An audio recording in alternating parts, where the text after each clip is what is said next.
Junso wasn't a man you questioned. He was Seoul's shadow draped in Tom Ford, the golden dragon whose silence could sign death warrants. But his deepest terror wasn't the prosecutor's office, or the territorial wars bleeding through the city's underground. It was the 2-year-old girl who clutched a worn cloth doll and hadn't uttered a single sound. Specialists called it selective mutism, trauma from the fire that consumed her mother. But Junso called it his penance. That silence held for 730 agonizing days until a bitter March evening at the obsidian table, when the most feared man in Seoul's underworld felt his entire reality shatter. His daughter spoke. Not to him. She stretched a trembling hand toward a black waitress who had no idea her name was about to become a target, and she screamed one word that would ignite a war within the syndicate itself. Mama. The obsidian table wasn't merely a restaurant.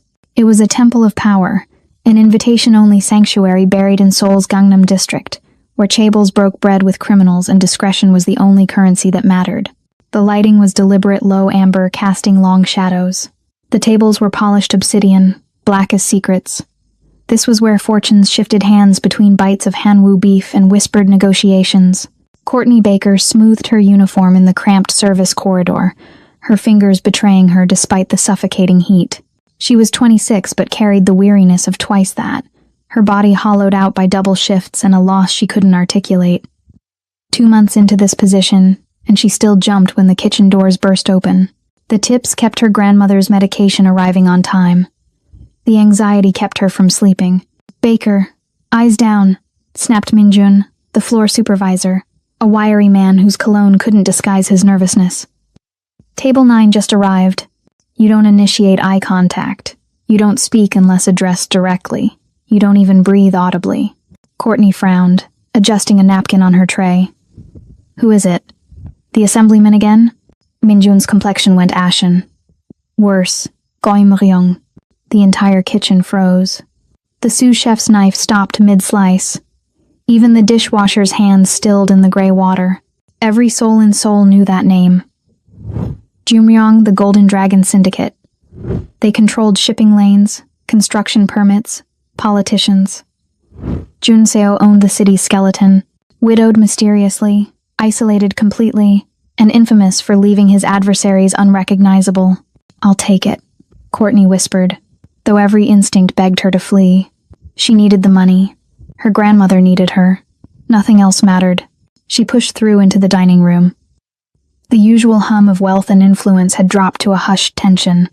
At table 9, the premium position, obscured by shadows yet commanding sightlines to every entrance, sat a man who resembled vengeance carved from marble.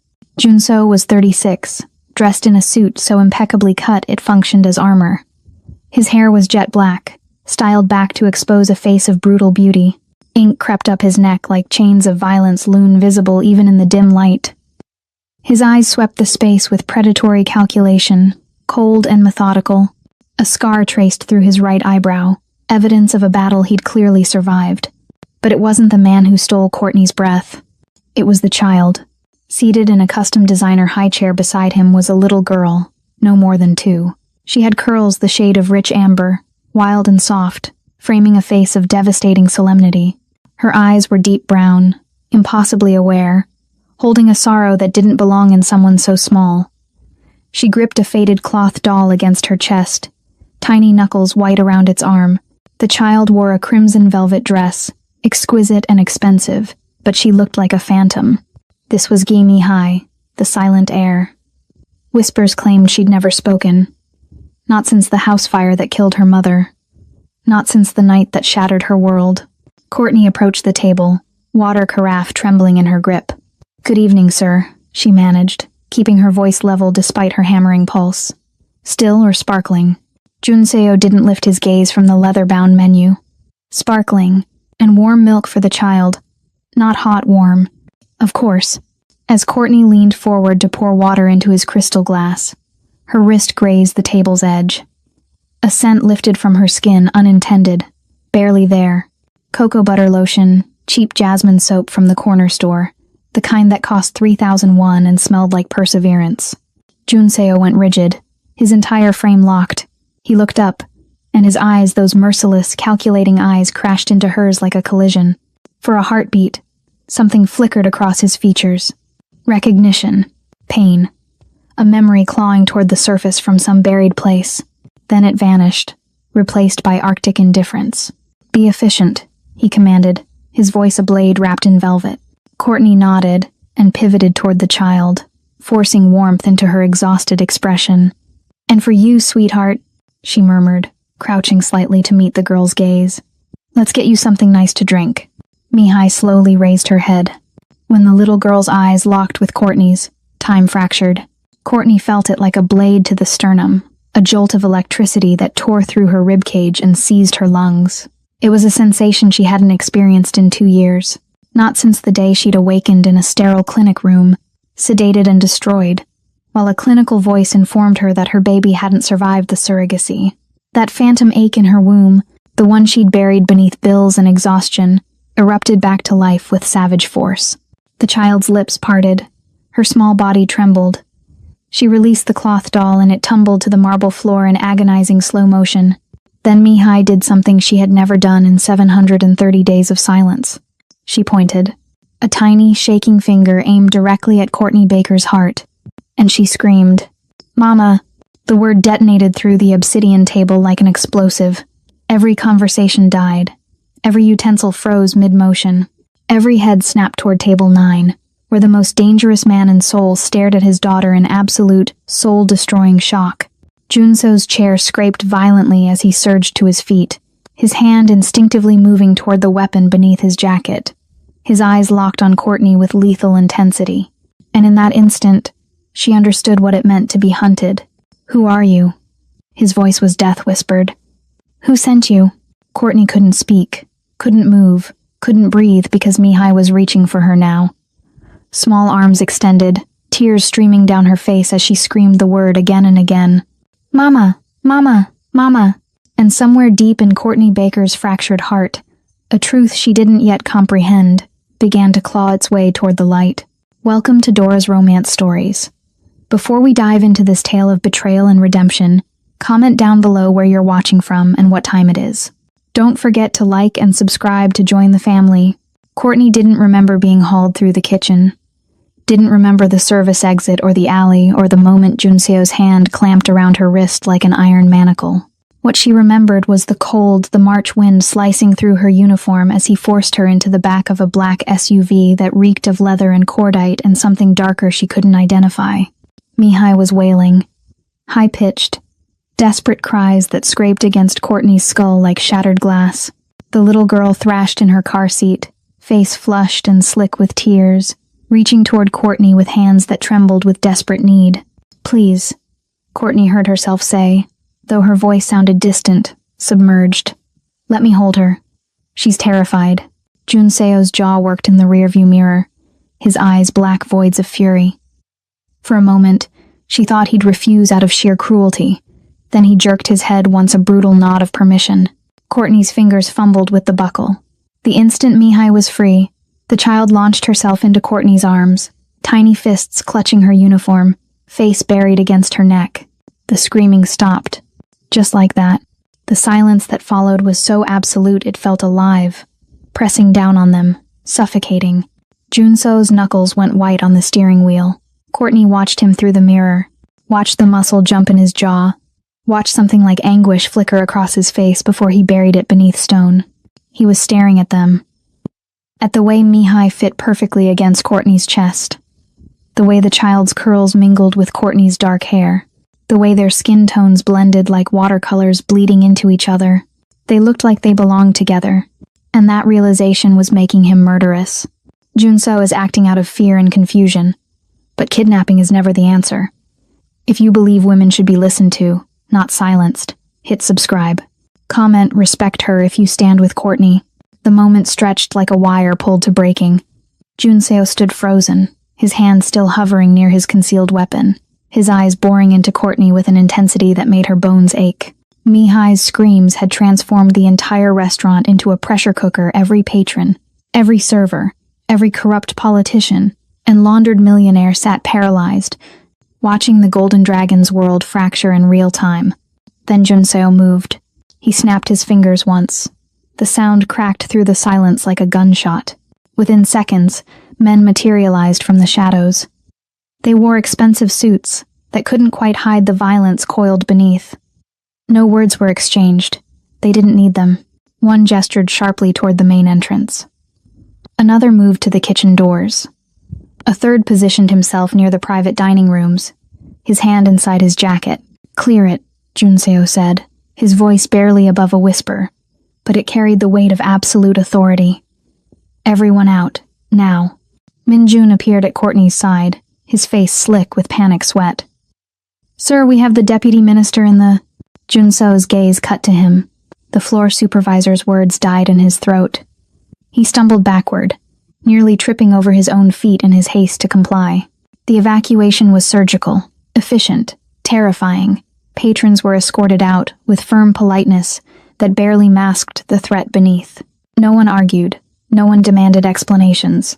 They simply gathered their belongings and fled, their faces carefully blank, already forgetting what they'd witnessed because remembering could be fatal. Courtney tried to back away, but her legs wouldn't cooperate. Mihai had stopped screaming but continued reaching for her, small fingers grasping at the air, tears cutting tracks down her flushed cheeks.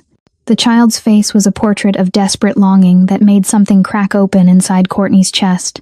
Within 5 minutes, the obsidian table was empty.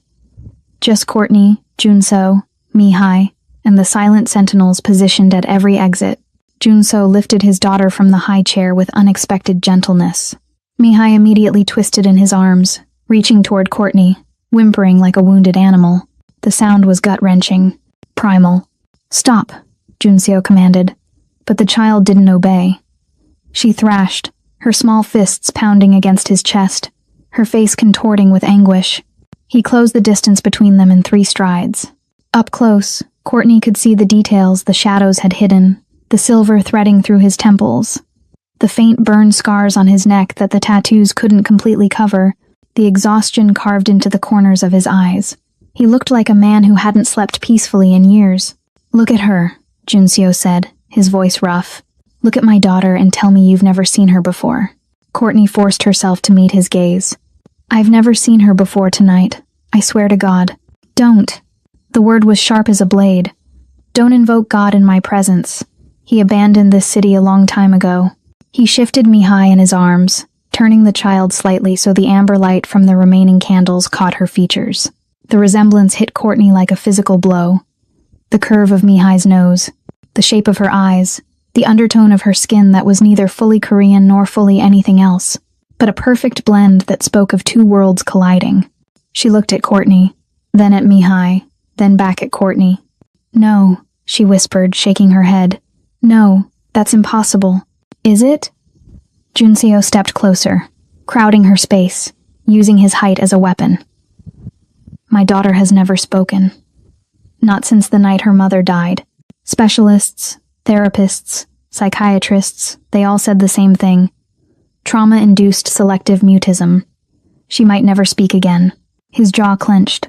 "And then you appear, smelling like cheap soap and desperation, and suddenly she's screaming for her mama. So I'll ask you one more time. Who are you?" "I'm nobody," Courtney said, her voice breaking. "I'm a waitress. I work 2 jobs. I take care of my grandmother. That's my entire life. I don't know why she—" Mihai lunged. Her small body twisted with surprising strength, and before Junseo could react, she'd thrown herself toward Courtney. Instinct took over. Courtney caught her, stumbling backward under the unexpected weight, her arms wrapping around the child automatically. Mihai buried her face in the crook of Courtney's neck and went absolutely still. The crying stopped, the trembling eased. She simply melted against Courtney's body like she'd found the one safe place in a hostile world. Junseo stared at them. Something flickered across his face. Shock, recognition, fury, and beneath it all, a vulnerability so raw it was almost obscene to witness. "My car," he said quietly. "Now. I'm not going anywhere with you." Courtney's voice shook but held. "This is kidnapping. This is a child who won't let go of you." Junseo gestured to one of his men, who immediately moved to flank Courtney's other side. "This is my daughter, who I thought I understood," suddenly speaking for the first time in 2 years. This is a mystery that could destroy everything I've built, or save the only thing I have left to lose. So you're coming with me, miss? Baker, yes. I already know your name, and we're going to find out exactly what the hell is happening. You can walk, or you can be carried. Your choice. The man beside her placed a hand on her elbow. Not roughly, but with clear intent. Courtney looked down at Mihai, at the way the child clung to her like a lifeline, at the small fingers gripping her uniform so tightly the knuckles had gone pale. She thought about running, screaming, fighting, but Mihai's grip tightened, and the child whispered against her skin, barely audible. Mama, stay. The fight drained out of Courtney like water through a broken dam. Okay, she whispered. Okay. Junso's expression didn't change, but something in his posture relaxed fractionally. He turned toward the exit, and his men moved like a choreographed unit, surrounding Courtney and creating a human corridor through the empty restaurant. The night air hit her like a slap when they emerged into the alley. The SUV waited like a predator, black and gleaming, its engine already running. Junseo opened the rear door himself, gesturing with cold courtesy. Courtney climbed in, still holding Mihai, because letting go felt impossible. The leather seats were cold. The interior smelled like expensive cologne and something metallic she didn't want to identify. Junso slid in beside her, pulling the door shut with a decisive click. The locks engaged automatically. As they pulled away from the obsidian table, Courtney watched the restaurant recede through the tinted window. Her entire life was contained in a small apartment, 3 districts away. Her grandmother would be waiting. Her phone was still in her locker. No one knew where she was. And the most dangerous man in Seoul was sitting 18 inches away, watching her with eyes that promised consequences she couldn't begin to imagine. Junso is acting out of fear and confusion, but kidnapping is never the answer. If you believe women should be listened to, not silenced, hit subscribe. Comment, respect her if you stand with Courtney. The estate materialized from the darkness like something out of a nightmare or a fortress designed to withstand siege. 12-foot walls topped with surveillance cameras. Iron gates that opened with mechanical precision. Security checkpoints manned by stone-faced guards who nodded at Junso with military deference. Courtney watched it all through the tinted window, her arms still wrapped around Mihai, who had finally fallen into an exhausted sleep against her chest. The SUV rolled to a stop beneath a covered portico. Warm light spilled from floor-to-ceiling windows, illuminating manicured gardens that probably cost more to maintain than Courtney earned in a year. The architecture was modern brutalist, all clean lines and deliberate intimidation. Glass and steel and money that didn't need to announce itself. Junso exited first, then waited with strained patience as Courtney carefully extracted herself from the vehicle without waking the child. Mihai's small body was dead weight, her curls tickling Courtney's jaw, her breathing deep, and even in a way that suggested she hadn't slept this peacefully in a very long time. A woman appeared in the doorway, late 50s, silver-haired, wearing a crisp black uniform that marked her as staff, but her posture suggested she was far more than that. Her eyes widened slightly when she saw Mihai in Courtney's arms. "Ajumoni," Junseo said quietly. "Prepare the guest suite on the 2nd floor. And call Dr. Yoon. Tell him I need him here within the hour. It's not negotiable." The woman Ajumoni looked between Junseo and Courtney, her expression carefully neutral, despite the obvious questions burning behind her eyes. "Yes, sir. Should I take Mihai to—" "No." The word came from Courtney before she could stop herself. Mihai had tightened her grip in her sleep, as if sensing the possibility of separation. "Please. She just fell asleep. I don't want to wake her." Junso studied them for a long moment, his jaw working. Then he nodded once. "The guest suite has a daybed. She can sleep there. For now." He led them through hallways that echoed with their footsteps, past rooms filled with expensive minimalism and carefully curated art that probably cost more than Courtney would earn in a lifetime. Everything was pristine, sterile, beautiful in the way a museum is beautiful, meant to be observed, not lived in. The guest suite was on the 2nd floor, overlooking the gardens. It was larger than Courtney's entire apartment, a sitting area, a bedroom with a king-size bed, an ensuite bathroom with marble fixtures, and yes, a daybed positioned near the window. Courtney laid Mihai down carefully, removing the child's small shoes, covering her with a cashmere throw that was softer than anything Courtney had ever touched. Mihai didn't stir, just curled onto her side, her small fist tucked under her chin, and continued sleeping. Junseo stood in the doorway, backlit by the hallway lights, his expression unreadable. Dr. Yoon will be here soon. He's discreet. He's also the only person I trust with this. With what? Courtney straightened, her voice low to avoid waking the child. What exactly do you think is happening here? I think you know. He stepped into the room, closing the door behind him with careful quietness. I think you know exactly what's happening, and you're deciding whether to lie to me or not. Courtney's laugh was bitter, nearly hysterical. You think I'm lying. You dragged me here at gunpoint. I don't need a gun to make you do anything. He moved closer, and she forced herself not to retreat. I have your grandmother's address. I know she has COPD. I know she gets her medications from the Hanam-dong pharmacy every third Wednesday. I know you send money to your cousin in Busan twice a month. I know everything about you, Miss Baker. And I learned it all in the 20 minutes it took to drive here. The words hit like punches. Courtney felt the blood drain from her face. So please, Junseo continued, his voice dangerously soft. Don't insult my intelligence by pretending you're some innocent bystander. My daughter recognized you. She spoke for the first time in 2 years because of you. And you're going to tell me why. Before Courtney could respond, a soft knock interrupted them. Ajumoni entered with a middle-aged man carrying a leather medical bag. He was slight, bespectacled, wearing rumpled clothes that suggested he'd been pulled from sleep. Dr. Yoon, Junseo said, his tone shifting to something almost cordial. Thank you for coming. Dr. Yoon's gaze moved from Junseo to Courtney to the sleeping child on the daybed. His expression remained professionally blank, but Courtney saw the questions forming behind his eyes. You said it was urgent. I need a DNA test. Paternity. Junseo paused, his jaw clenching. Maternity. Between the child and Miss Baker. I need the results tonight. Dr. Yoon blinked. Tonight? Junseo see, a proper analysis takes. I have a lab here, fully equipped. You'll have everything you need. Junseo's voice brooked no argument. I need results in 4 hours. Can you do it, or should I find someone who can? The doctor's shoulders sagged slightly. I can do it. The next 20 minutes passed in a blur. Dr. Yoon worked with efficient quietness, swabbing the inside of Courtney's cheek, then so carefully doing the same to Mihai, who barely stirred. He drew blood from Courtney with practiced ease, labeled vials with steady hands, and packed everything into a specialized container. I'll begin immediately, he said, and disappeared down the hallway. Junseo stood by the window, his back to Courtney, his hands clasped behind him. The silence stretched between them like a chasm. It won't match, Courtney finally said, her voice hollow. Whatever you think this is, you're wrong. Then you have nothing to worry about. I had a baby 2 years ago. The words tumbled out before she could stop them. I was a surrogate. I needed the money. My grandmother's medical bills, my student loans, I was drowning. So I signed up with a fertility clinic. They matched me with a couple. I never met them. That was part of the contract.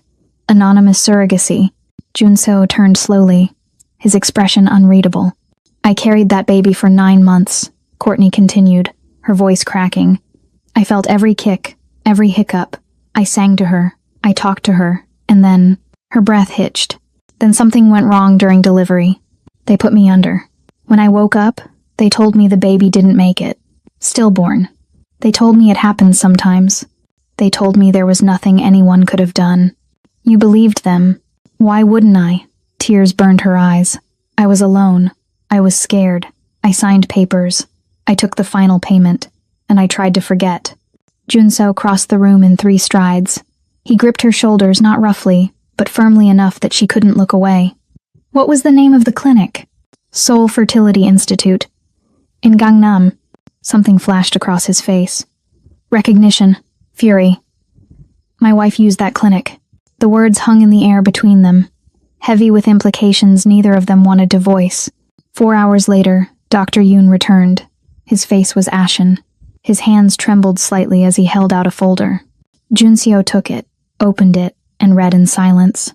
Courtney watched the color drain from his face, watched his knuckles go white around the paper, watched something fundamental break behind his eyes. 99.9%, he whispered. Probability of maternity. 99.9%.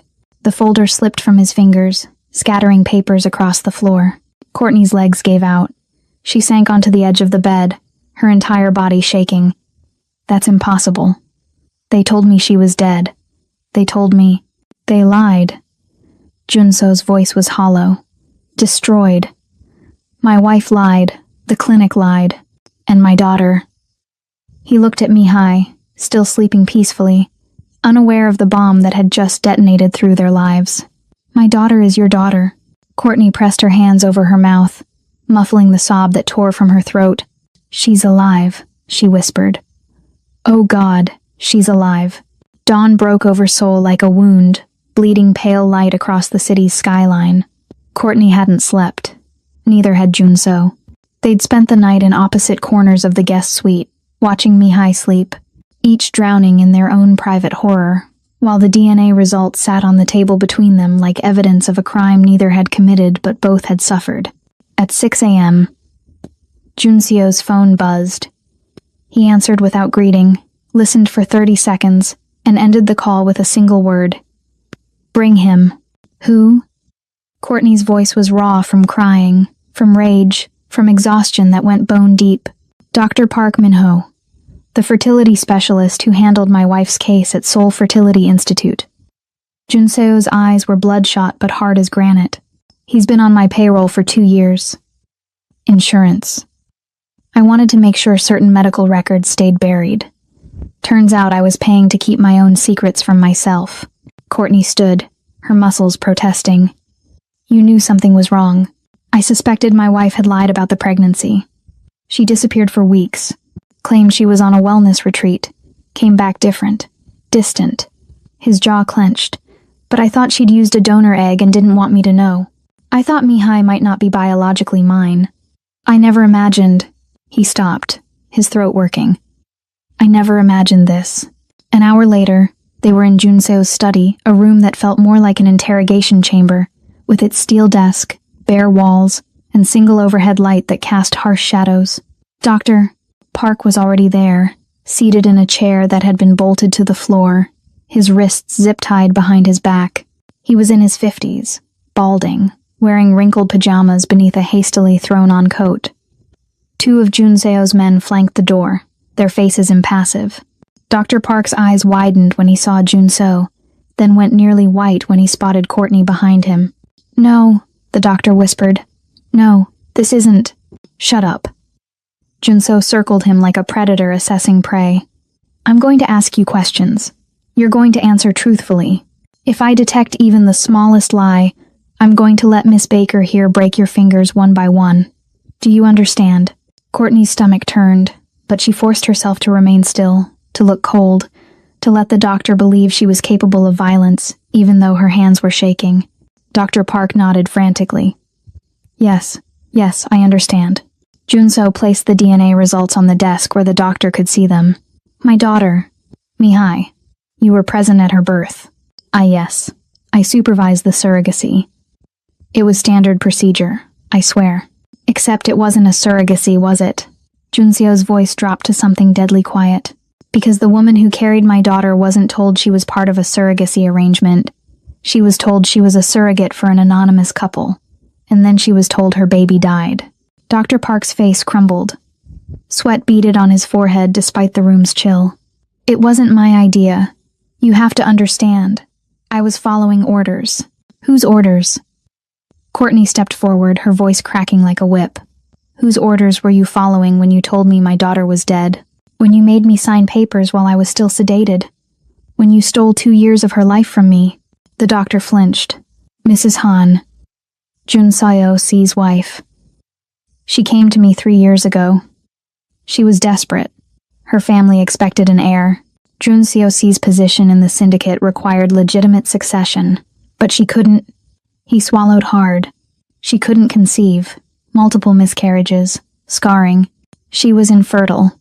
Junseo's hands curled into fists. She told me she was pregnant. I saw the ultrasounds. I felt her stomach. Prosthetics, Dr. Park said miserably. Medical-grade silicone. Progressive sizing.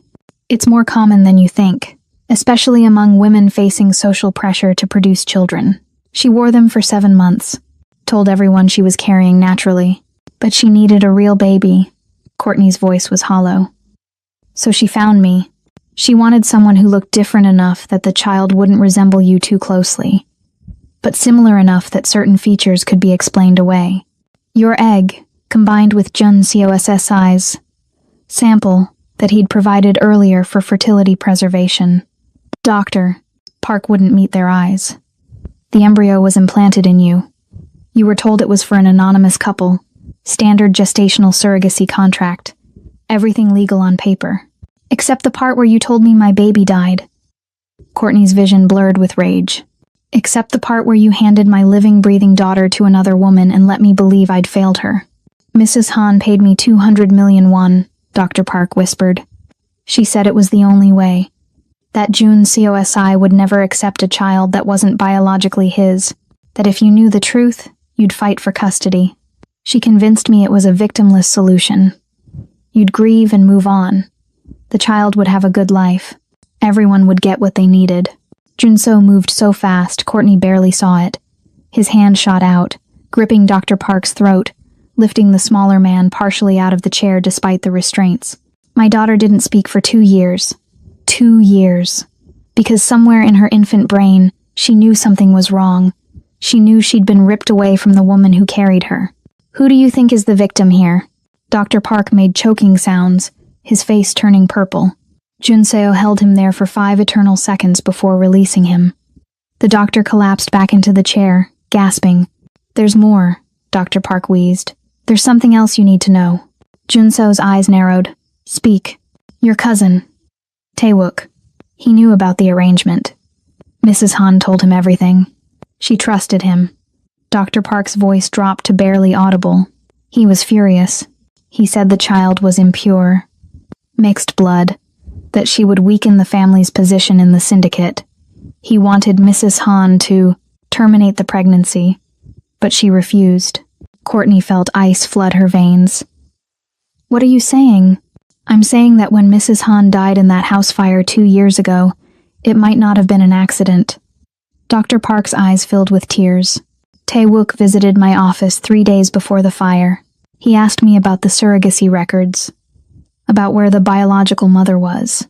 He said the situation needed to be cleaned up. I thought he meant paperwork. But then Mrs. Han died, and I started wondering if he killed her to eliminate the witness who knew the truth about Mihai's origins. Junseo's voice was dead calm, which was somehow more terrifying than his rage. And then planned to kill Mihai once she was old enough that her death wouldn't draw too much attention. Dr. Park nodded miserably. He called me last month. Asked if the child showed any obvious mixed features yet. I told him children's appearances change as they grow. He said that was unfortunate, that complications might arise. Courtney's knees buckled. Junseo caught her elbow, steadying her, his touch surprisingly gentle given the violence still crackling through his frame. You're telling me my cousin murdered my wife and has been planning to murder my daughter. Junseo's words weren't a question, and you've known this for months and said nothing. He's your underboss. He has connections, power. I was terrified. Doctor. Park was openly weeping now. I thought if I stayed quiet, if I just kept the records hidden, maybe he'd forget.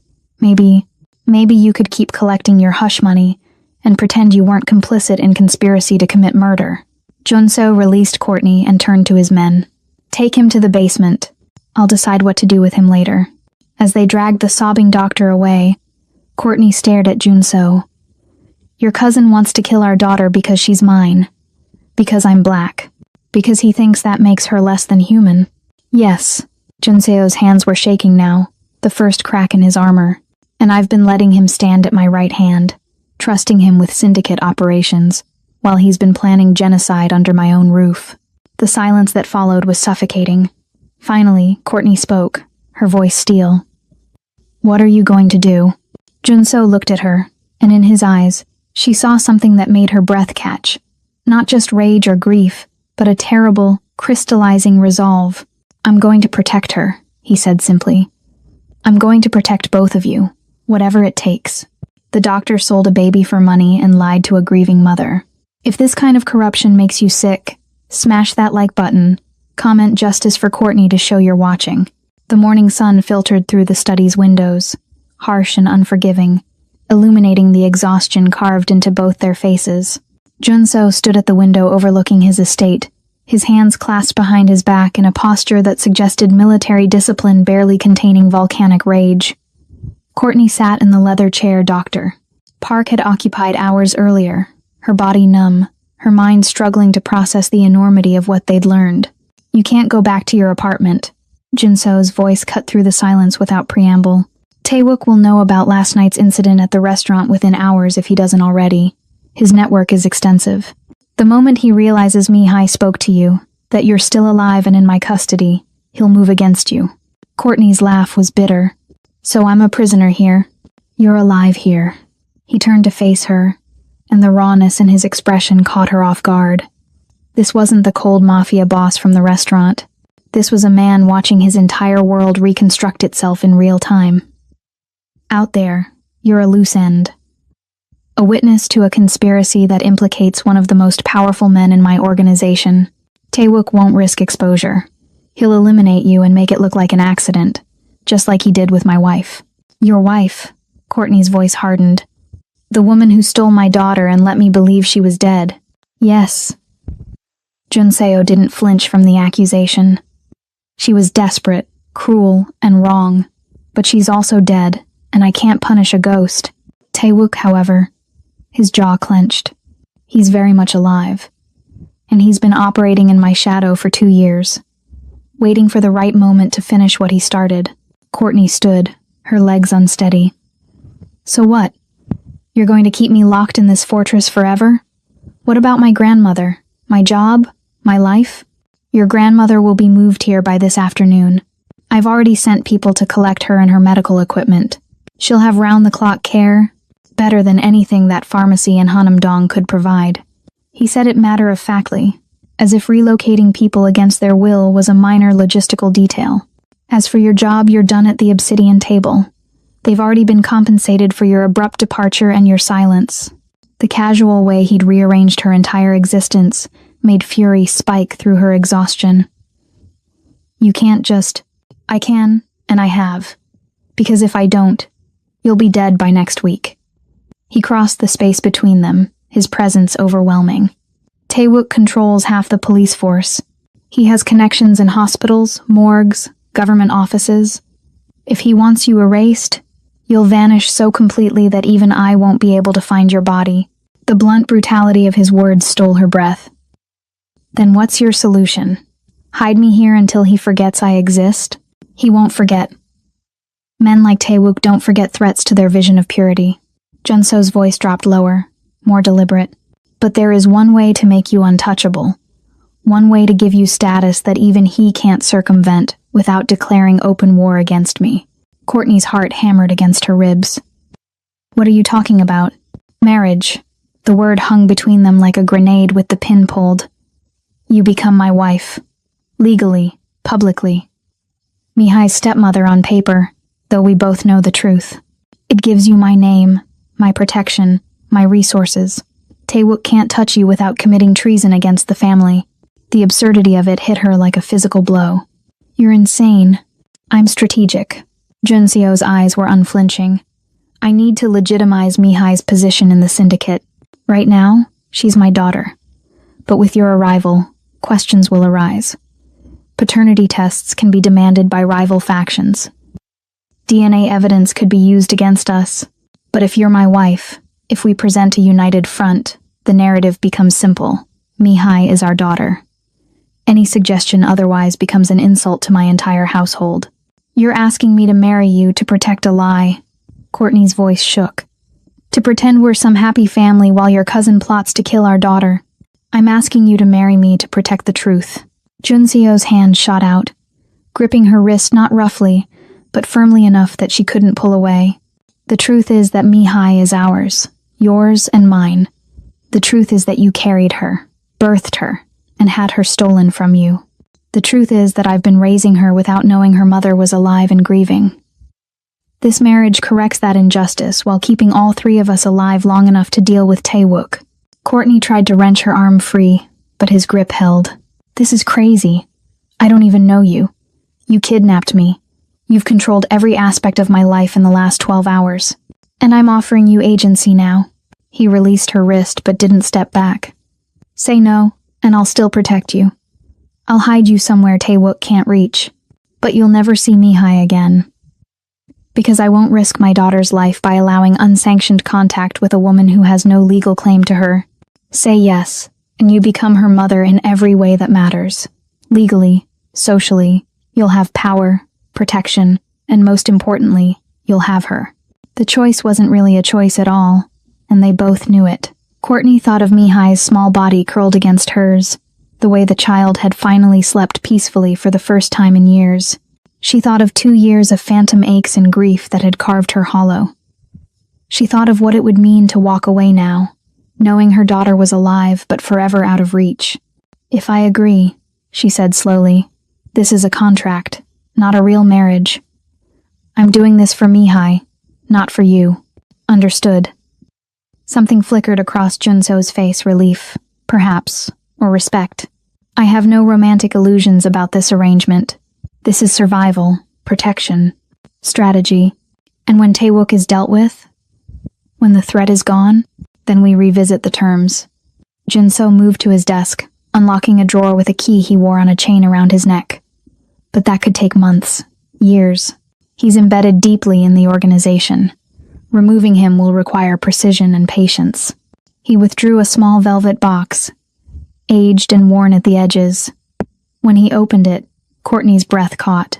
Inside was a ring sapphire, deep blue as midnight, set in platinum with diamonds arranged in a pattern that looked almost like dragon scales. It was stunning, old, clearly precious in ways that transcended monetary value. "This belonged to my grandmother," Junso said quietly. "She wore it for 53 years of marriage. My mother refused it, said it was too traditional, too heavy with expectation. My wife," he stopped, correcting himself. "The woman I thought was my wife never saw it. I kept it locked away." He held it out to Courtney, and in the morning light, the sapphire seemed to glow with inner fire. "I'm not asking you to love me," he continued. "I'm not asking you to forgive what my family has done to you. I'm asking you to wear this ring and stand beside me while we protect our daughter from a man who sees her as an abomination. Can you do that?" Courtney stared at the ring, at this man who'd shattered her life and was now offering to rebuild it into something unrecognizable. At the impossible choice that wasn't really a choice at all. She thought of Mihai reaching for her, screaming "Mama," with 2 years of silence breaking in her small voice. She extended her hand. Junso slid the ring onto her finger. It fit perfectly, as if it had been waiting for her all along. The weight of it was substantial, grounding, a physical reminder of the bargain she was making. "We'll marry within the week," Junseo said, his voice all business now. "Small ceremony, immediate family only. We'll announce it to the syndicate at the Golden Dragon Gala next month. That gives us time to prepare, to present a united front before Taewook can maneuver against us." Courtney looked down at the ring, at the way the sapphire caught the light and threw it back in fractured pieces, beautiful and broken at the same time. "For Mihai," she whispered. "For Mihai," Junseo agreed. And with that, Courtney Baker became someone else entirely. Someone who wore heirloom rings and married into criminal empires and called a fortress home.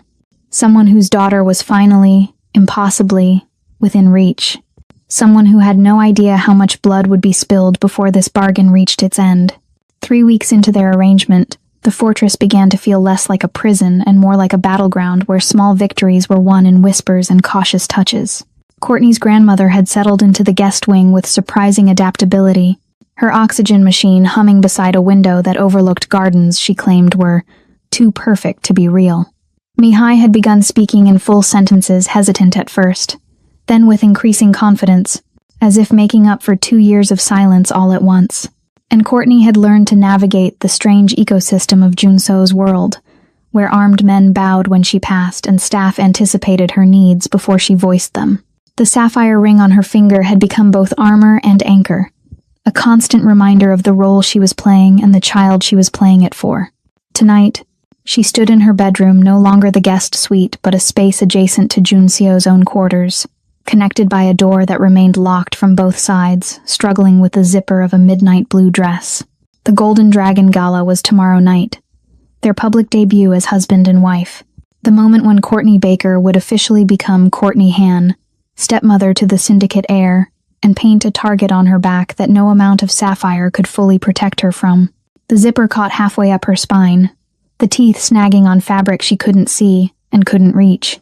She twisted awkwardly, her shoulder protesting, frustration building with each failed attempt. A knock on the connecting door made her freeze. "Courtney." Junseo's voice was muffled but clear. "Mihai wants to say goodnight. May I bring her in?" She grabbed a robe, pulling it over the half-zipped dress. "Yes, come in." The door opened, and Mihai ran through first, her small feet padding across the floor in princess pajamas covered in cartoon rabbits.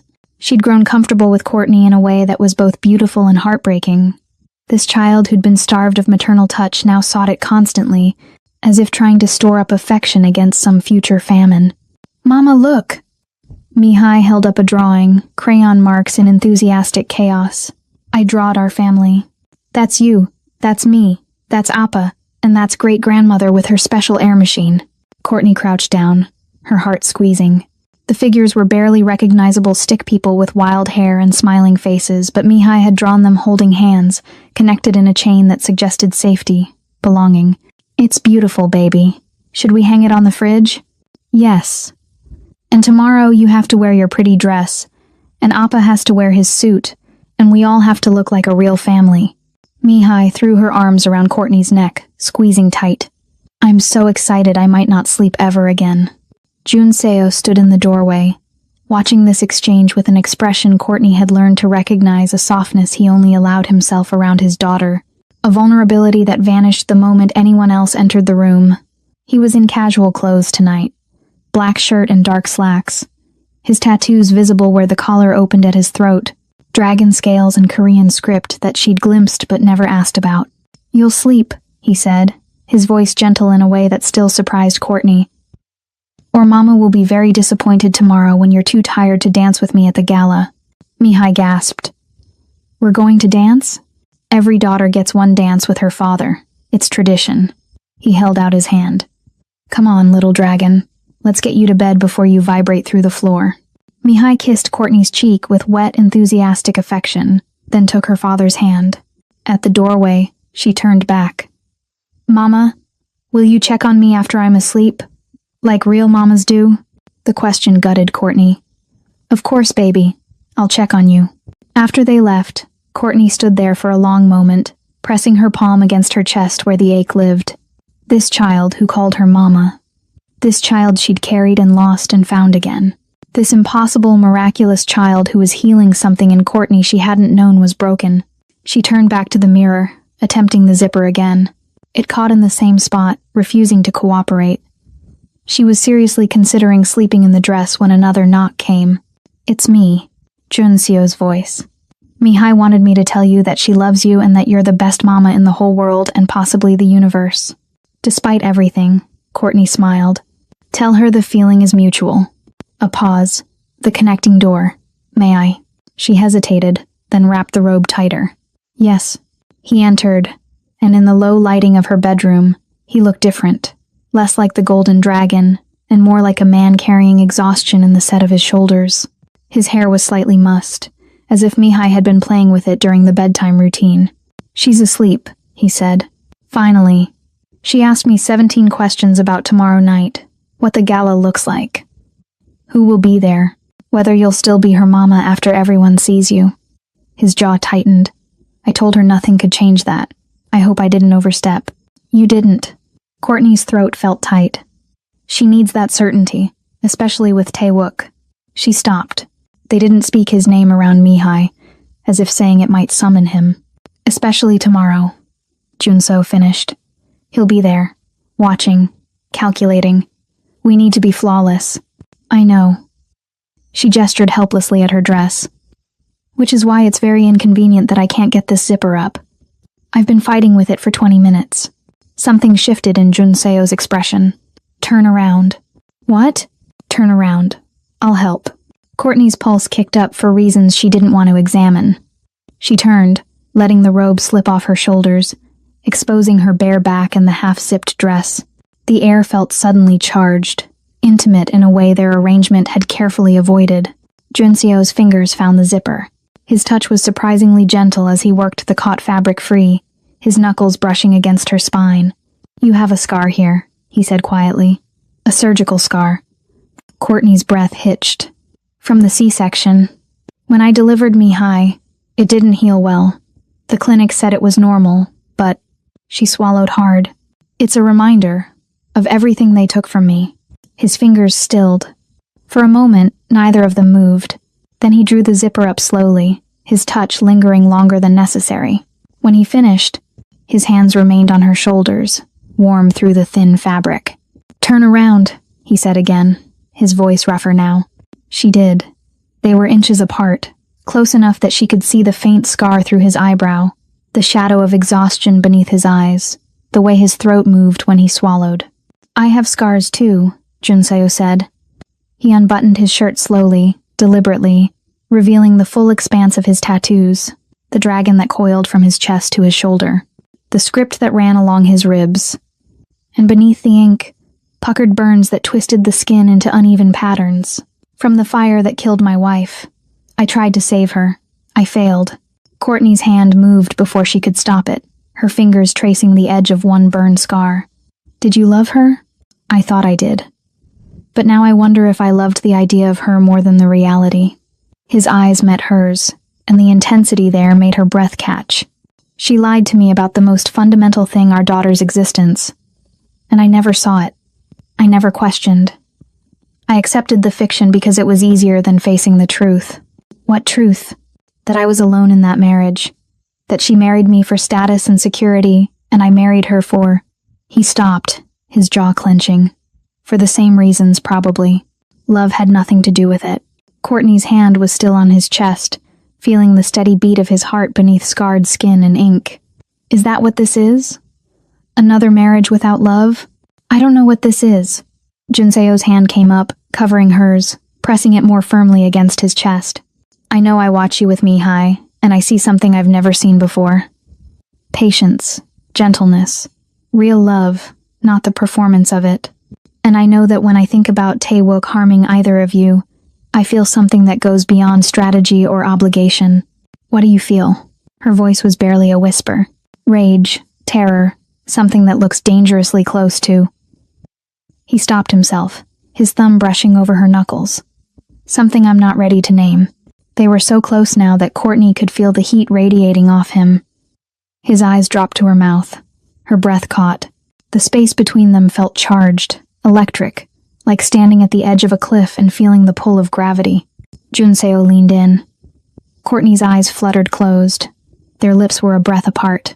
A small voice from the hallway shattered the moment. "Appa? I can't sleep. Can Mama come read me a story?" They sprang apart like they'd been burned. Junseo buttoned his shirt with shaking hands while Courtney grabbed her robe, her face flushing hot. "Coming, baby," Courtney called, her voice too bright, too strained. Junseo moved toward the connecting door, pausing at the threshold. When he looked back, his expression was carefully neutral, but something smoldered beneath the surface. "Tomorrow night," he said. "We present as a united front. Whatever Taewook tries, we face it together." "Together," Courtney echoed. After he left, she pressed her fingers to her lips, feeling the ghost of a kiss that never happened but somehow changed everything anyway. The Golden Dragon Gala was held in a converted museum overlooking the Han River, a space where ancient artifacts lived behind bulletproof glass and modern money flowed like water. Crystal chandeliers hung from soaring ceilings, casting fractured light across marble floors polished to mirror shine. The guest list read like a who's who of Seoul's most dangerous and influential. Politicians who'd sold their integrity decades ago, businessmen whose fortunes were built on blood, and syndicate heads from across Asia who'd come to pay homage to the Golden Dragon himself. Courtney stood at the top of the grand staircase, her hand resting lightly on Junseo's arm, and tried to remember how to breathe. The dress Junseo's stylist had selected was a masterpiece deep emerald silk that hugged her curves before flowing into a train that whispered against the stairs. The neckline was modest but elegant, drawing attention to the sapphire ring that glinted on her finger and the matching sapphire necklace, another family heirloom that rested against her collarbone. Her hair was swept up, exposing the graceful line of her neck, and her makeup was flawless in a way that made her look both powerful and untouchable. Junseo wore a black suit that probably cost more than most people's cars. His hair styled back to reveal the sharp planes of his face and the tattoos that crept up his neck. Together, they looked like what they were supposed to be, a power couple, united, formidable. "Ready?" Junseo murmured, his hand covering hers. "No," Courtney admitted, "but let's do it anyway." They descended the stairs together. The effect was immediate and electric. Conversations died mid-sentence. Heads turned in synchronized fascination. The entire room seemed to hold its breath as the golden dragon presented his new wife to the underworld that served him. Courtney felt every eye on her, felt the weight of judgment, curiosity, and in some faces, thinly veiled hostility. She was the outsider, the American, the black woman who'd somehow infiltrated one of Seoul's most insular criminal dynasties.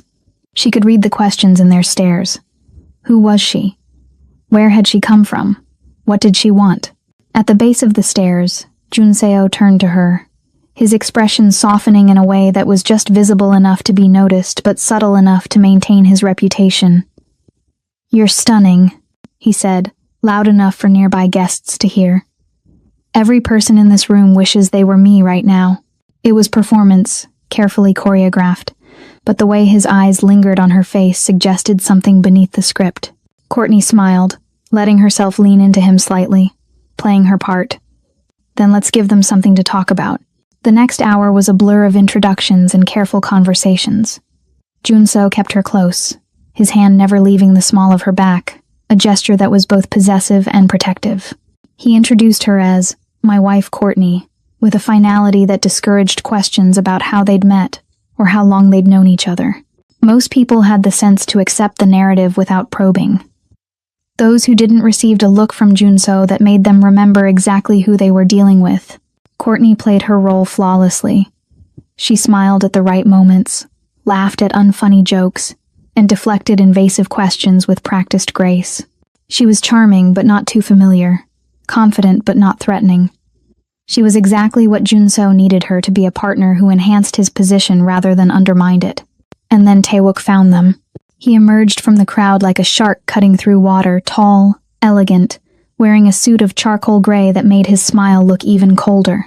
He was younger than Junseo by perhaps 5 years, handsome in a way that felt calculated, and carried himself with the arrogance of a man who'd never been told no. His eyes, dark and assessing, locked onto Courtney with an intensity that made her skin crawl. "Cousin," he said, his voice smooth as poison. "You've been hiding your beautiful bride from us. How ungenerous." Junseo's hand tightened fractionally at Courtney's waist. "Taewook, I wondered when you'd make your appearance. I wouldn't miss the opportunity to welcome your wife to the family." Taewook's smile didn't reach his eyes. He extended a hand to Courtney, and after a beat's hesitation, she took it. His grip was firm, just shy of painful. "Courtney, is it? Such an American name. Tell me, how did you and my cousin meet? The circumstances of your courtship have been remarkably private." "We value discretion," Courtney said evenly, extracting her hand from his grip. "Surely you understand the importance of privacy in your line of work." "Our line of work," Taewook corrected, his smile sharpening. "Your family now, which means the syndicate's business is your business. The syndicate's traditions are your traditions. The syndicate's standards are your standards." There it was, the threat wrapped in courtesy. Courtney felt Junseo tense beside her, felt the shift in his energy from controlled to dangerous. But before he could respond, she stepped forward slightly, claiming the space between them. "Standards," she repeated, her voice carrying just enough edge to be noticed. "You mean the standard of loyalty? Of protecting family above all else? Of ensuring the next generation thrives?" She let her gaze travel over Taewook with deliberate assessment. "Because those are the standards I intend to uphold. Mihai's well-being is my priority. Everything else is secondary." Taewook's smile froze. Something flickered behind his eyes, surprise, perhaps, or recalculation. "Mihai, yes, the child. She's been..." Thriving lately, I hear. Finally speaking after so long. Quite miraculous. A mother's love works miracles, Courtney said, her tone deceptively light. Surely you've heard the expression? Or is that too American for syndicate tradition? The air between them crackled with tension. Several nearby conversations had stopped, guests sensing drama unfolding but not quite understanding the subtext. Junso watched Courtney with something that might have been admiration, or might have been concern, possibly both. Taewook leaned in slightly, his voice dropping to a register only their small circle could hear. You should understand something about our family, Courtney.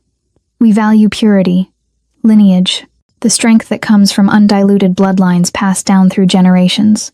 It's what makes us powerful, what keeps us unified.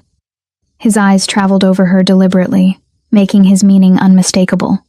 Dilution weakens us, makes us vulnerable to those who would see us fall. The racist subtext wasn't even subtext anymore, it was text, bold and undeniable. Courtney felt rage flood her system, hot and clarifying. This man had killed Junseo's wife, had planned to kill Mihai, and now stood here in his expensive suit, wrapped in respectability, threatening her with coded language about blood purity. I've learned something about strength, Courtney said, her voice steady despite the fury coursing through her. It doesn't come from keeping bloodlines pure. It comes from adaptation, evolution. The willingness to embrace what makes you different instead of fearing it. She stepped closer, invading his space the way he'd invaded hers. Mihai is stronger because of her mixed heritage, not weaker. She carries the best of multiple worlds. That's not dilution, Taewook. That's enrichment. And if you can't see that, then you're the weakness in this family, not her. The silence that followed was absolute. Taewook's face had gone carefully blank, but rage simmered in his eyes like something barely contained. Junso's hand had moved to the small of Courtney's back again, but this time it felt less like protection and more like solidarity, a united front against a common enemy. Bold words, Taewook said softly, from someone who's been family for less than a month. I hope your confidence is justified, Courtney, because in our world, weakness, no matter how beautifully dressed, doesn't survive long. He bowed slightly, the gesture mocking, and disappeared back into the crowd. Courtney's hands were shaking. Junso noticed, his fingers threading through hers, steadying her. That was either very brave or very stupid. He murmured against her ear. Which do you think it was? Both. He turned her to face him, and the intensity in his gaze made her breath catch. But mostly brave. You stood up to him without flinching. Do you have any idea how rare that is? He threatened our daughter.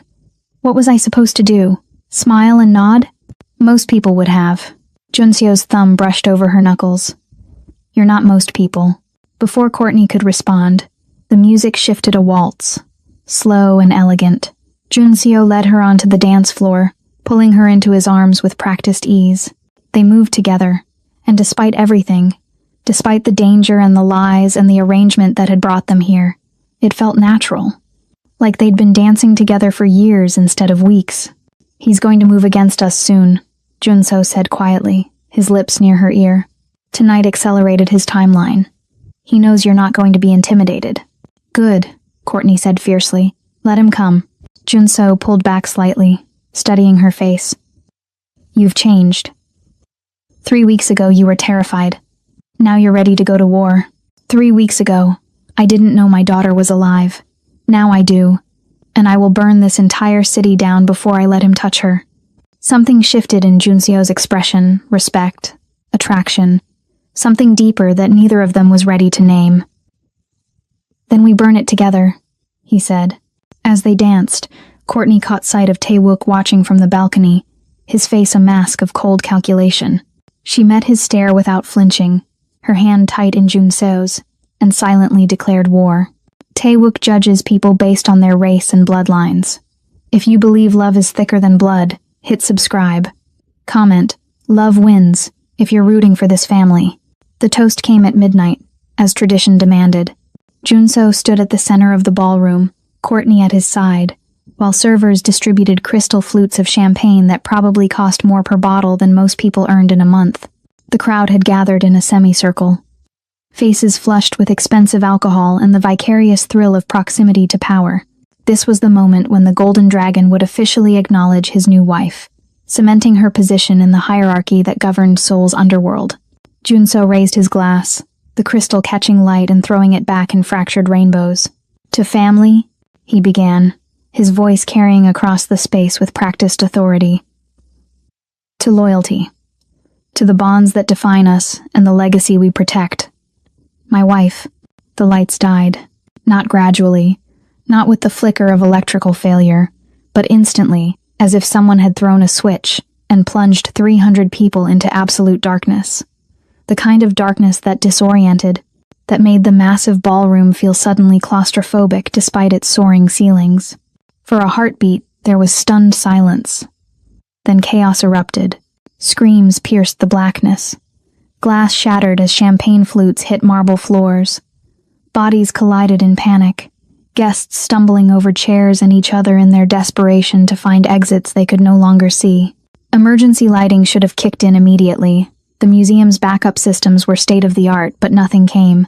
Just darkness so complete that Courtney couldn't see her own hand when she lifted it in front of her face. "Courtney!" Junso's hand found hers in the chaos, his grip bruising in its intensity. "Stay with me. Don't move." But Courtney's mind had already gone somewhere else. Mihai. The child was supposed to be in the private room adjacent to the ballroom, with Ajumoni and 2 bodyguards, safe, protected, away from the crowd and the danger and men like Taewook who saw her as an abomination. "Mihai," Courtney gasped, already trying to pull away from Junso's grip. "We have to get to..." An explosion of sound cut her off, not gunfire, but flashbangs, the kind that disoriented more than damaged. The percussion waves hit like physical blows, making Courtney's ears ring and her balance desert her. Junso caught her before she fell, his body shielding hers as someone rushed past them in the darkness. "It's a raid," Junso snarled into her ear. "Stay down. My men will." But his words were drowned out by more chaos. Shouts in Korean, the distinctive sound of weapons being drawn, running footsteps that suggested organized movement rather than panicked flight. This wasn't random. This was coordinated, planned. This was Taewook. Emergency lighting finally flickered to life, bathing the ballroom in hellish red. The backup system had been deliberately delayed. Courtney realized just long enough for maximum confusion, maximum opportunity. In the crimson glow, she could see the carnage. Overturned tables, broken glass glittering like scattered diamonds, guests huddled in corners with their hands over their heads. Junso's security team had formed defensive positions, weapons drawn, but they were scanning for external threats, raiders, rival syndicates, law enforcement. No one was looking at the door to the private room. No one except Courtney. The door hung open, swaying slightly on its hinges. The red emergency lighting made the darkness beyond it look like a throat, swallowing whatever lay inside. Courtney's legs moved before her brain could catch up, yanking free from Junseo's grip and running toward that open door. "Courtney, no!" Junseo's voice chased her, desperate and commanding, but she was already crossing the threshold. The private room was destroyed, chairs overturned. The small table where Mihai had been coloring earlier was on its side, crayons scattered across the floor like dropped ammunition. And there, in the center of the devastation, was Ajumoni. The older woman lay crumpled against the wall, her silver hair matted with blood, her eyes closed. Courtney dropped to her knees beside her, hands shaking as she checked for a pulse. It was there, weak but present. The blow to her head had knocked her unconscious but not killed her. Not yet. "Where is she?" Courtney's voice broke on the words. "Where's Mihai?" But Ajumoni couldn't answer. And the 2 bodyguards who should have been here were gone. Either dead, complicit, or dragged away in the chaos. Junso burst through the door, his weapon drawn, his face a mask of lethal focus that fractured the moment he saw the empty room.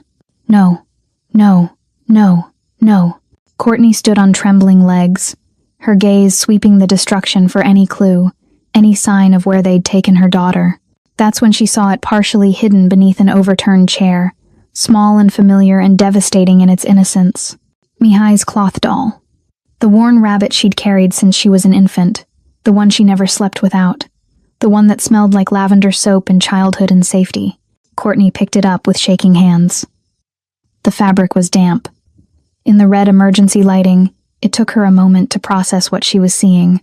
Then her brain caught up with her eyes, and the world tilted sideways. Blood. The rabbit was smeared with blood, not soaked, but marked, as if small hands had clutched it while bleeding from somewhere. A head wound, maybe, or a cut palm, or... They took her. Courtney's voice didn't sound like her own. It sounded distant, hollow, like someone else speaking through her throat. They heard her and they took her. Junso moved with terrifying speed, already barking orders into a phone that had materialized in his hand. Lock down the building. No one leaves. Scan every vehicle, every room, every goddamn closet. Find my daughter or I will paint these walls with your blood. But Courtney wasn't listening. She was staring at the rabbit, at the crimson stains that marked her daughter's favorite toy, and feeling something inside her chest crack open. Not the phantom ache she'd carried for 2 years. Something worse. Something that felt like the actual, physical tearing of essential organs. She'd found Mihai. She'd held her. She'd heard her daughter call her mama. And now, this was Taewook. Courtney's voice came out flat, emotionless, the kind of calm that preceded violence. He did this. During the toast, during the lights out. He orchestrated everything. Junseo's eyes met hers across the destroyed room. In that moment, they weren't playing roles or maintaining appearances or pretending at marriage for strategic purposes. They were two parents whose child had been ripped away, and the rage that connected them was almost tangible, a living thing, hungry and merciless. Where would he take her? Courtney demanded. Think. You know him. You've worked with him for years. Where? Junso's jaw clenched so hard she could hear his teeth grind. Somewhere public enough that we can't move against him without witnesses. Somewhere high-profile enough that killing her would make a statement. His eyes went distant, calculating. The roof. The helipad. He's going to stage it as an accident, a terrible tragedy during the chaos of the blackout. A child wandering too close to the edge. The words painted a picture so vivid that Courtney tasted bile.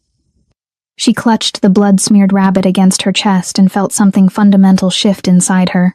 Every instinct that had kept her cautious, careful, afraid they all burned away, leaving only primal fury and a mother's desperation. Then we go to the roof, she said. Now. Junseo stared at her, this woman who 3 weeks ago had been a waitress trying to survive, who'd been stolen and DNA tested and forced into an arranged marriage, who'd stood in front of Taewook mere hours ago and declared war with nothing but words as weapons. Now she stood in a destroyed room holding her daughter's bloodied toy, and she looked like she could kill with her bare hands. Stay behind me, Junso commanded, already moving toward the door. If he has her on that roof, he'll have men positioned. This isn't rescue, this is combat. I don't care. Courtney followed him, her heels clicking against marble like gunshots. He touched my daughter. He made her bleed.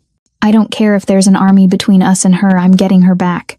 They burst back into the ballroom, where order was slowly being restored. Junseo grabbed the nearest security team leader, a man built like a tank with a scar bisecting his left cheek. The roof. Full tactical. Now. The man didn't ask questions. He just nodded and spoke rapid Korean into his radio, and suddenly 6 armed men were falling into formation around Junso and Courtney. As they moved toward the emergency stairwell, the elevators had been shut down in the blackout. Courtney looked down at the rabbit in her hands one more time. The blood had dried to rust brown. Mihai's blood. Her daughter's blood. She pressed the toy against her lips, a prayer or a promise, and followed Junso into the stairwell. Behind them, the Golden Dragon Gala continued its slow collapse into chaos. But none of that mattered anymore. The only thing that mattered was 8 flights up, in the cold March wind, where a monster held a child over the edge of eternity and waited for someone to try to stop him. The stairwell was a concrete nightmare, 8 flights of emergency stairs that spiraled upward in harsh fluorescent lighting that made everything look sickly and surreal. Courtney's heels weren't designed for running, but she kicked them off without breaking stride, her bare feet slapping against cold steps as she climbed. Junso was ahead of her, taking stairs 3 at a time, his weapon drawn, his security team flanking them like a human shield. Every second felt like an eternity. Every flight of stairs felt like a mountain. And somewhere above them, Mihai was bleeding, terrified, in the hands of a man who saw her as an abomination that needed to be erased. They burst through the roof access door into Seoul's winter night. The wind hit like a slap, cold and vicious, carrying the scent of river water and exhaust from the city sprawling below. The museum's helipad occupied the center of the roof, a circle of painted concrete with a sleek black helicopter sitting dormant at its edge. Security lighting illuminated the space in harsh white, throwing long shadows across the rooftop. And there, at the very edge of the building where a waist-high safety barrier was the only thing between concrete and a 7-story drop to the museum's courtyard below, stood Tae-wook. He held Mi-hai against his chest, one arm wrapped around the child's small body, the other hand gripping the back of her dress. Mi-hai wasn't crying. She'd gone beyond crying into that terrible shock silence that children enter when terror overwhelms their capacity to process. Her face was pale, streaked with tears and blood from a cut above her eyebrow. Her eyes were huge and dark and locked on Courtney with desperate recognition. "Mama," she whispered, the word barely audible over the wind. Tae-wook smiled. It was the coldest thing Courtney had ever seen, triumph and contempt wrapped in human features. There she is, the devoted mother. Right on schedule. Junseo raised his weapon, the barrel trained on Tae-wook's head with steady precision. His security team fanned out, creating a semicircle that trapped Tae-wook against the building's edge, but none of them fired. They couldn't, not with Mi-hai in his arms. Not with one wrong move sending her over the barrier into the void beyond. "Let her go, Tae-wook." Junseo's voice was deadly calm, the kind of calm that preceded massacre. "This is between us. The child is innocent." "Innocent?" Tae-wook laughed, the sound sharp as breaking glass. "This thing is an abomination, proof of your wife's betrayal and your blindness. She's diluted blood, corrupted lineage, everything our family has spent generations avoiding." He shifted his grip on Mi-hai, and the child whimpered. "I gave you 2 years to see the truth, to understand that she doesn't belong in our world. But you were too weak, too sentimental, so now I fix what you couldn't. You killed my wife." Junseo took a step forward, and immediately Tae-wook moved backward, closer to the edge, dangling Mi-hai further over the barrier. Junseo froze. "You murdered her to cover up your racism, your hatred. I eliminated a threat to our purity." Tae-wook's composure cracked, revealing the zealot beneath. She was going to confess, going to tell you about the surrogate, about the black woman whose egg contaminated our bloodline. She grew a conscience too late, and it would have destroyed everything. So yes, I set that fire, and I've been waiting ever since for the right moment to finish what I started. Courtney felt something snap inside her. Not break snap, like a tether being cut, like restraints falling away. She'd spent 3 weeks learning to navigate Junseo's world with caution, with strategy, playing a role and following rules she didn't understand. But there were no rules here. No strategy. Just her daughter dangling over death while a monster monologued about blood purity. She moved before anyone could stop her, stepping out from behind Junseo's protective stance and walking directly toward Tae-wook with empty hands raised. "You want to talk about contamination? About impurity?" Her voice carried across the rooftop, strong despite the terror clawing at her throat. "Look at yourself. You murdered your own family member. You're planning to murder a child. There's nothing pure about you, Tae-wook. You're just a coward hiding behind ideology because you're terrified of becoming irrelevant." Tae-wook's eyes narrowed. "Stay back or I drop her right now." "No, you won't." Courtney kept walking, kept closing the distance. "Because then your statement doesn't work. You need this to look like an accident, remember? A tragedy during the blackout. But if you drop her while we're all watching, while Junseo's men have their weapons trained on you, you're just a murderer. And even in your twisted world, child killers don't get to walk away." She was 10 feet away now. Close enough to see the uncertainty flicker across Tae-wook's face. Close enough to see Mi-hai's small body trembling, her daughter's eyes locked on hers with desperate hope. "Courtney, stop." Junseo's voice was strained. "Don't, Junseo." She didn't look away from Tae-wook. "Put down your gun." "What?" The word came out strangled. "Put down your gun." She turned her head slightly, meeting his gaze. He wants leverage. He wants to feel powerful. So give him what he wants. Give him the illusion of control while I get close enough to take my daughter back. For a moment, Junseo didn't move. Then, with visible reluctance, He lowered his weapon and placed it on the concrete. His security team shifted uncomfortably, but he raised a hand, forestalling their protests. Taewook's smile returned, vicious and triumphant. Smart woman. You see? This is what weakness looks like, cousin. You disarm yourself for a mongrel child and a woman you've known for 3 weeks. Pathetic. Maybe, Courtney said softly. She was 5 feet away now. Or maybe it's what strength looks like. The strength to value life over pride, to choose love over purity, to be human instead of a monster. She lunged. Everything happened in compressed time seconds that felt like hours. Movement that felt like slow motion but happened too fast to prevent. Courtney's hands reached for Mihai, and Taewook reacted exactly as she'd gambled he would. He jerked backward, trying to pull the child out of reach, but his foot caught on the raised edge of the safety barrier. He stumbled, started to fall, and in that moment of lost balance, his grip on Mihai loosened. The child slipped from his arms. Courtney watched her daughter drop toward the barrier's edge in terrible clarity. She watched Mihai's small hands grasp at nothing. Watched her mouth open in a scream that the wind stole away. Watched her start to disappear over the ledge into 7 stories of empty air. Courtney didn't think, didn't calculate odds or consider consequences. She just dove. Her body hit concrete hard enough to drive the air from her lungs. Her hands shot out, reaching, grasping, and miracle of miracles connected with Mihai's wrist, just as the child went over the edge. The sudden weight jerked Courtney forward, her body sliding across concrete, her torso hanging over the barrier now, nothing but her hips and legs still on the roof. Mihai dangled in space, held only by Courtney's desperate grip. The child's face was white with terror, her free hand clawing at air, her legs kicking uselessly above the courtyard far below where tiny figures were starting to gather and point upward. Mama, Mihai's voice was thin, breaking. Mama, don't let go. Never, Courtney gasped. Her shoulder was screaming, the joint threatening to dislocate from supporting Mihai's full weight. Her fingers were slipping sweat and blood, making Mihai's small wrist treacherous to hold. I've got you, baby. I've got... Her grip slipped. Mihai dropped an inch, and Courtney's scream tore from her throat as she lunged further over the edge, catching the child with both hands now, but losing more of her own purchase on the roof. Her hips were sliding. In seconds, they'd both go over. Then Junso was there. He grabbed Courtney around the waist with bruising force, his other hand reaching down to grasp Mihai's arm. Together, they hauled the child up, inch by agonizing inch, until Mihai cleared the barrier and collapsed onto the concrete, sobbing into Courtney's chest. Junso pulled Courtney back from the edge, and for a moment, the 3 of them simply held each other, shaking, breathing, alive. Taewook had regained his balance during their rescue.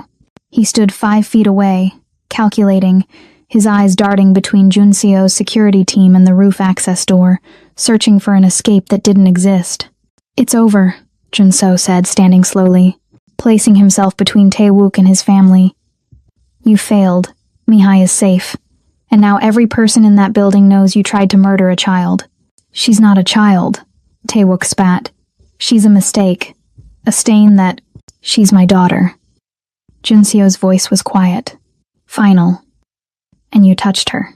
He moved with liquid speed, crossing the distance between them before Taewook could react.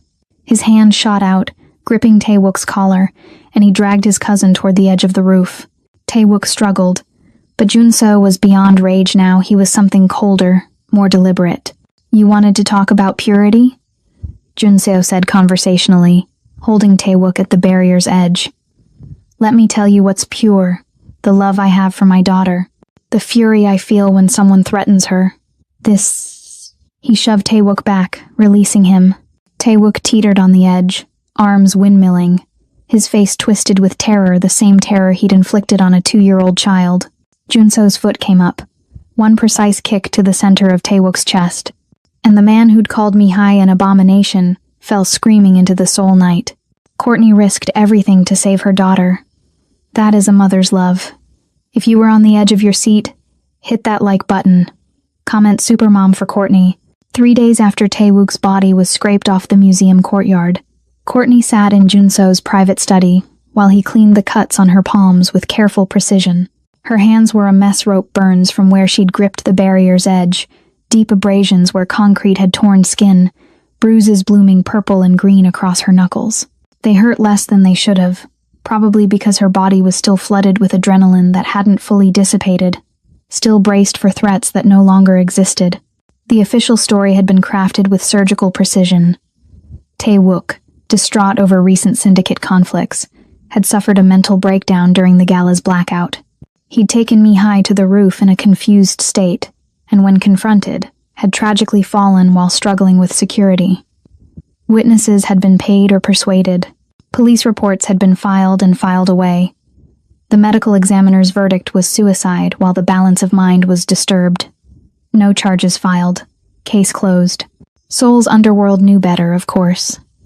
They knew what happened when you threatened the Golden Dragon's family. They knew what Junseo was capable of when pushed past the edge of restraint.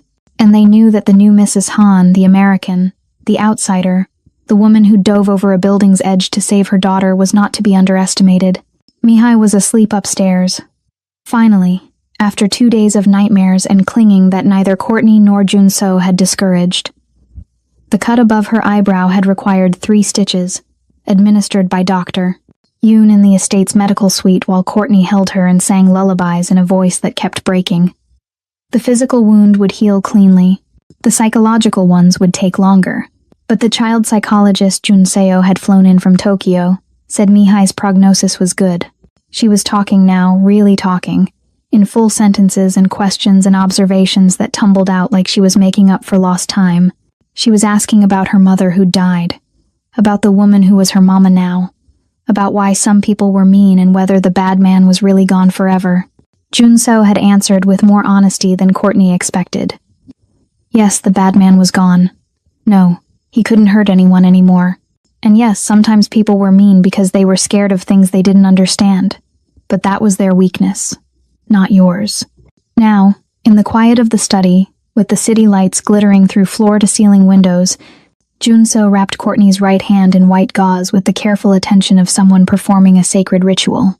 His own hands bore their own marked split knuckles, a burn across his forearm from where he'd grabbed a steam pipe in the chaos, bruises that suggested he'd had his own confrontations during the blackout that he hadn't mentioned. "You should have let me fall," Courtney said quietly. "When I went over that edge, you could have saved Mi-hai and let me go. It would have been cleaner. One less complication in your life." Junseo's hands stilled. He looked up at her with eyes that had shadows she was learning to read. "Is that what you think you are? A complication? Aren't I?" She tried to pull her hand away, but he held firm. This was supposed to be temporary, strategic. A marriage of convenience to protect Mi-hai from Tae-wook. Well, Tae-wook is dead. The threat is neutralized. So the arrangement is over. Junseo released her hand and stood abruptly, moving to his desk. He unlocked a drawer and withdrew a document, the marriage contract they'd both signed 4 weeks ago, with its clauses about duration and termination and conditions for dissolution. He held it up so she could see it, then methodically tore it in half, then quarters, then kept tearing until the pieces were confetti in his hands. "There, no more contract." Courtney's heart hammered against her ribs. "What are you doing?" "What I should have done weeks ago." He let the pieces fall like snow onto his desk. "I'm tearing up the lie we've been telling ourselves, that this was purely strategic, that we were playing roles, that we could walk away when it was convenient. Junseo, I watched you dive off a building for our daughter." His voice was rough, stripped of its usual control.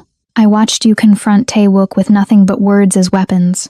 I watched you stand in front of Seoul's criminal elite and refuse to be intimidated. And somewhere in the last 3 weeks, I stopped seeing you as a necessary complication and started seeing you as..." He stopped, his jaw working. "As what?" Courtney stood, her bandaged hands forgotten, her entire focus on this man who'd kidnapped her and married her, and somehow become essential to her in ways she was terrified to examine. "As mine." The word came out fierce, possessive, vulnerable. "As Mi-hai's mother and my partner and the woman I wake up thinking about. As someone I can't imagine this house without. This life without." He crossed back to her, his hands cupping her face with unexpected gentleness. "I don't want a contract marriage anymore, Courtney. I don't want strategy and convenience and an exit clause. I want real, messy, complicated. Whatever this is between us that terrifies me and makes me feel alive for the first time in years. Tears burned Courtney's eyes. You kidnapped me. You forced me into this. I know. And I would apologize, except that apologies feel insufficient for what I did. You should hate me. You have every right to walk away the moment these bandages come off. His thumbs brushed over her cheekbones, catching tears she hadn't realized were falling. But I'm begging you to stay anyway. Not because of contracts or threats or obligations, but because somewhere in this disaster, we became a family. A real one. And I don't want to lose that. I don't want to lose you. I'm still angry, Courtney whispered. At your dead wife for stealing my daughter. At the clinic for lying. At you for dragging me into this world without my consent. At myself for... Her voice broke. For falling for you anyway despite all of it. Junso's expression cracked open, revealing something raw and real beneath the armor. Then be angry, scream at me, hate me when you need to, but do it here. Do it while we raise Mihai together. Do it while we figure out what the hell we're building from all this wreckage. It won't be easy, Courtney said, even as her hands came up to cover his, even as she leaned into his touch. I don't fit in your world. The syndicate will always see me as an outsider. There will be more Taewook's people who look at Mihai and see something wrong instead of something miraculous. Then we'll deal with them together. Junso's forehead touched hers, and the intimacy of it stole her breath. You and me and our daughter. A family that doesn't apologize for existing. Our daughter, Courtney repeated, testing the words. Not mine or yours. Ours. Ours, Junso confirmed. From the moment you carried her, from the moment I held her, from the moment she reached for you and said mama, and shattered both our lives into something better. When he kissed her, it wasn't the almost kiss from weeks ago, hesitant and interrupted. This was certain, claiming. A promise sealed with touch and breath and the kind of desperate need that came from nearly losing everything.